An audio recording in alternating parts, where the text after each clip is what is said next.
김현장 거사님이라는 분은 나이가 57세이고 의사 선생님으로서 암치료 전문 의사로서 한국이 알아주는 명의로 소문난 사람이라고 합니다. 그런 그분이 나이도 별로 많지 않았는데 어느 날 갑자기 계단을 내려오다가 쓰러져서 뇌출혈로 거의 절명 직전에 놓이게 되었던 것이었습니다. 최고의 의사이니 그 병원도 또 최고의 병원이고, 그러니 최고의 첨단 의료 장비와 뛰어난 의료진의 최고의 헌신을 다한 치료의 수고에도 불구하고 마지막 의료 행위까지 모두 다 실행해보고 포기할 수 없는 실정이 되어버렸습니다. 그렇잖아요. 그렇지 않으면 뭐 사람이 영원히 살게 해요. 그렇지 않습니까?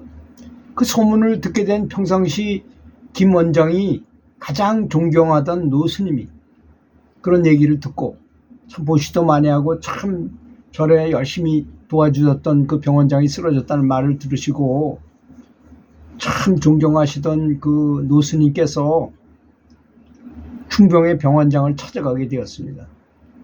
노 스님은 누워있는 병원장에게 인사를 하고 세상의 모든 병은 그 원인이 전생에서부터 현생까지 지은 여러 가지 알게 모르게 지은 업장 때문인 것이니 우선 참회 기도부터 시작하여서 오직 연불로만 생명을 담보한 사생결단을 내보자고 연불길도를 한번 해봅시다. 이렇게 말씀을 하시더라는 것입니다. 그리고 스님을 따라왔던 여러 상좌 제자 스님들과 신도들 10명하고 병원장의 10명도 넘는 지인과 가족들이 그들과 더불어서 그렇게 합심을 해야죠. 그러다 보니까 한 30여 명이 됐어요. 열정을 다해서 단체로 장엄한 분위기 속에서 연불을 했던 것입니다. 한참을 그렇게 연불을 하며 정성을 다한 기도를 했는데 거기 뭐 가족도 있고 친구도 있고 친한 사람, 이분이 워낙 사람이 좋은 사람이기 때문에 그분이 살아나기를 정말 진심으로 바라는 사람들이 너무 많았어요. 또 다른 사위가 될, 앞으로 결혼해야 될 사위감까지도 데리고 와서 하다 보니 이렇게 그 스님들이야 말할 것도 없이 그 스승을 따라오신 상좌 스님들도 그렇게 열심히 기도할 수밖에 없잖아요. 한참 그렇게 기도하고 정성을 다한 기도를 했는데 정말 거짓말같이 놀라운 기적이 일어났습니다. 병원장이 얼굴이 벌겋게 되는가 싶더니 등쪽 위로부터 뜨거운 기류가 형성되는 가피를 입은 것입니다. 이건 참 말할 수 없는 그런 가피인 것입니다. 불력의 힘으로 어떤 본인만이 느끼고 다른 사람이 보기에는 얼굴이 벌개지는 걸 느끼죠. 당연히 현대의학에서도 포기해서 숨이 거의 멈출 것만 같은 참으로 어려운 생명의 줄이 끊어질 것 같은 병원장이 느닷없이 뻘떡 일어나 앉았고 말을 하더라는 것입니다. 수많은 사람들에게 30명도 넘으면서 일일이 눈물을 흘리면서 깊이 감사하다는 말을 인사를 하고 그리고는 침대에서 벌떡 일어나더니 손수 자기 발로 걸어서 냉장고에 가서 자기 부인이 사다 놓은 그 사과를 꺼내 가지고 와서 친히 함께 사람들에게 깎아주는 것이었습니다. 간호하던 간호사들이 이 놀라운 현실에 대해서 결코 믿겨지지 않았으며 놀라서 입을 다물지 못할 정도였습니다. 이후 김 병원장은 지금 2년이 지난 지금까지 오히려 뇌출혈이 있기 이전보다 훨씬 더 건강하게 힘찬 의료 활동을 신나게 하며 연불을 아주 열심히 하고 있다고 합니다.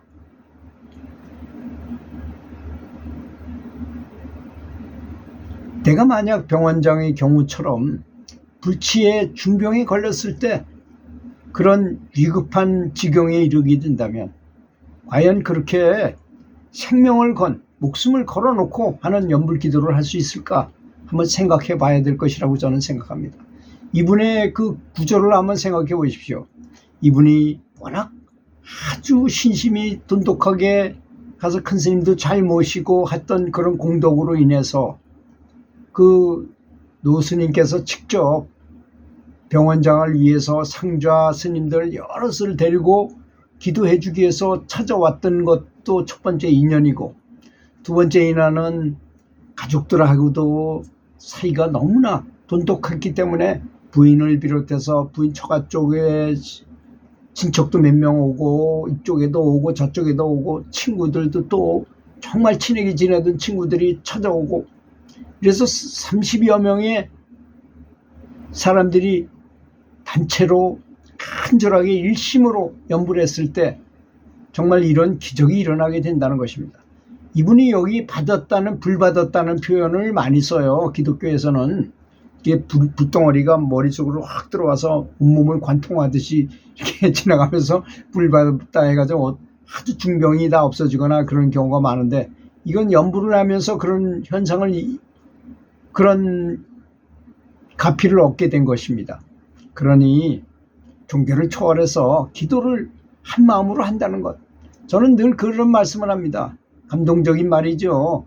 인도의 그 속담에 병에 걸리면, 중병에 걸려서 내가 죽을 때가 되면 오로지 병을 낫기 위해서만 일심으로 기도한다고 합니다. 그런데 건강할 때 보십시오. 건강할 때는 별의별 생각을 다 하잖아요. 별의별 욕심을 다 가져요. 몸이 아플 때를 생각해봐라 이겁니다. 그래서 부처님께서 많이 가르쳐준 가르침 중에는 죽음을 생각하면서 수행을 하는 것이 가장 바람직한 것이다 라는 말씀을 아주 많이 하셨어요. 그랬더니 어떻게 하는 것이냐고 질문을 했어요. 부처님께서 죽음을 생각하는 게 어떤 거냐 그랬더니, 저는 일주일 후에 죽는 것을 생각하고 하겠습니다. 어떤 제자는 저는 3일 후에 죽는 거, 하루 후에 죽는 거, 어떤 친구는 1시간 후에 죽는 걸로, 어떤 친구는 내가 틀림없이 맞겠지 5분 후에 죽는 걸로 생각합니다. 그랬더니 다 틀렸느니라. 저 박할리라는 수행자는 부처님 제자죠. 들어쉬는 숨에 죽음이 있고 내쉬는 숨에 죽음이 있다고 생각하는 사람이 있었다고 합니다. 그 사람이 정말로 죽음에 대해서 생각하는 사람이다. 죽음이라는 그런 것이다. 숨을 내쉬었다가 들어쉬지 못하면 죽고, 내쉬었다가 들어쉬지 못하면 죽는 것이다. 그 호흡 간에 죽음이 있다는 걸 알아야 된다고 그렇게 절박하게 생각한 그 박할리라는 사람이 가장 빨리 아라한과를 얻게 되고 깨달음을 얻었다는 얘기죠.